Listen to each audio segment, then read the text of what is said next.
Assalamualaikum warahmatullahi wabarakatuh. Jamaah Jumat rahimakumullah. Marilah kita tingkatkan ketakwaan kepada Allah Subhanahu wa taala dengan yang sebenar-benarnya, yaitu mengamalkan apa yang diperintah olehnya dan Rasulnya Shallallahu alaihi wasallam, serta menjauhi apa yang dilarangnya dan Rasulnya Shallallahu alaihi wasallam. Salawat serta salam kita junjungkan kepada Nabi kita, Nabi Muhammad SAW, kemudian keluarga, sahabat-sahabat, serta pengikutnya sampai akhir zaman. Amin ya rabbal alamin.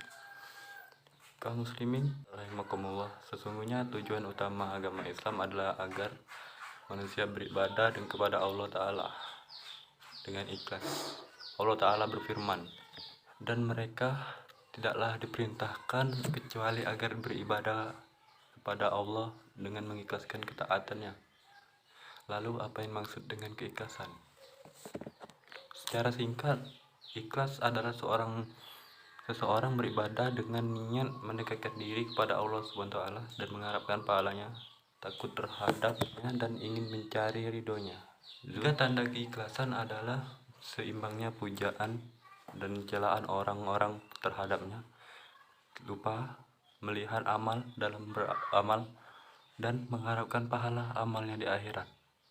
Ikhlas adalah asas keberhasilan dan keberuntungan di dunia dan akhirat. Ikhlas bagi amal, ruh bagi sebuah jasad, di mana sebuah bangunan tidak akan berdiri kokoh tanpa fondasi. Demikian juga jasad tidak akan dapat hidup tanpa ruh. Oleh karena itu, amal saleh yang kosong dari keikhlasan dan akan menjadikan mati, tidak bernilai serta membuahkan apa-apa. Atau dengan kata lain, wujuduha ka'adamiha, keberadaannya sama seperti ketidakadaannya. Ikhlas juga merupakan syarat diterimanya amal, di samping sesuai dengan sunnah. Allah Azza wa Jalla berfirman dalam hadis qudsi, aku sangat tidak butuh sekutu siapa saja yang beramal menyekutukan sesuatu denganku, maka aku akan meninggalkan dia dan syiriknya. Hadis riwayat Muslim.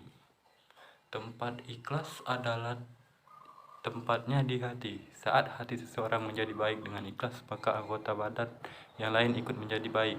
Sebaliknya, jika hatinya rusak, misalnya oleh ria, summa hubusi syurha, agar dikenal, mengharapkan dunia dalam amalnya, ujub atau bangga diri, maka akan rusaklah seluruh jasadnya. Rasulullah SAW, sesungguhnya kamu tidak menafkahkan satu nafkah pun karena mengharapkan keridhaan Allah, kecuali kamu akan diberikan pahala terhadapnya sampai dalam suapan yang kamu masukkan ke dalam mulut istrimu. Hadis riwayat Bukhari Muslim. Perhatikanlah kisah 3 orang yang bermalam di sebuah gua, lalu jatuh sebuah batu besar menutupi gua tersebut sehingga mereka tidak bisa keluar. Masing-masing mereka berdoa kepada Allah dengan menyebutkan amal saleh yang mereka kerjakan dengan ikhlas. Akhirnya Allah menyingkirkan batu tersebut dari gua hingga mereka semua bisa keluar. Ini sebuah contoh buah dari keikhlasan. Akibat tidak ikhlas, sebaliknya, jika amal saleh dikerjakan atas dasar niat yang tidak ikhlas, bukan mendapat pahala, bukan mendapatkan siksa Rasulullah, bahkan mendapatkan siksa. Rasulullah SAW bersabda, apabila hati menjadi baik, maka akan baik pula seluruh jasadnya. Dan apabila hati menjadi rusak, maka akan rusak seluruh jasadnya. Hadis riwayat Bukhari Muslim.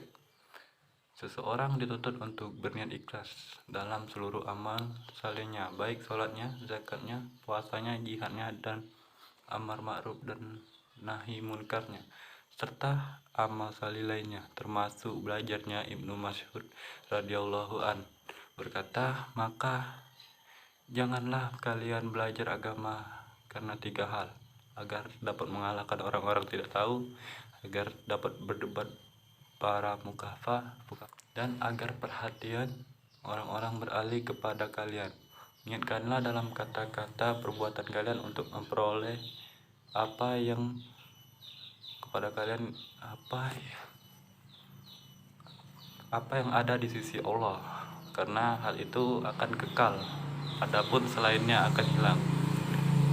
Buah yang dihasilkan dari keikhlasan adalah sungguh banyak.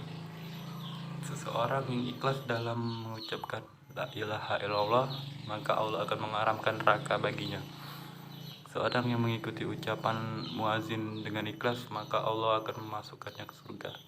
Seseorang yang menuntut ilmu agama dengan ikhlas, maka Allah akan memudahkan baginya jalan ke surga. Seorang yang ikhlas menjalankan puasa, maka akan mengampuni dosa-dosa yang telah lalu. Bahkan perbuatan mubah akan berpahala dengan keikhlasannya. Rasulullah SAW bersabda, belajar agama, mengajarkan dan membaca Al-Quran.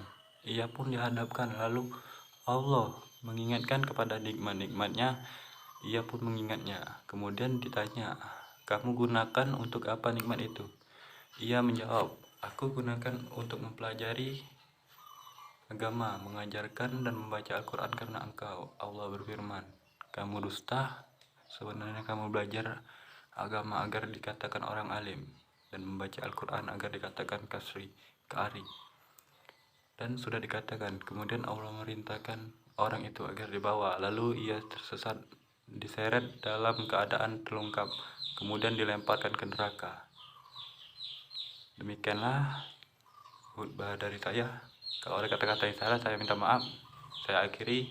Wabillahi taufiq wal hidayah. Wassalamualaikum warahmatullahi wabarakatuh.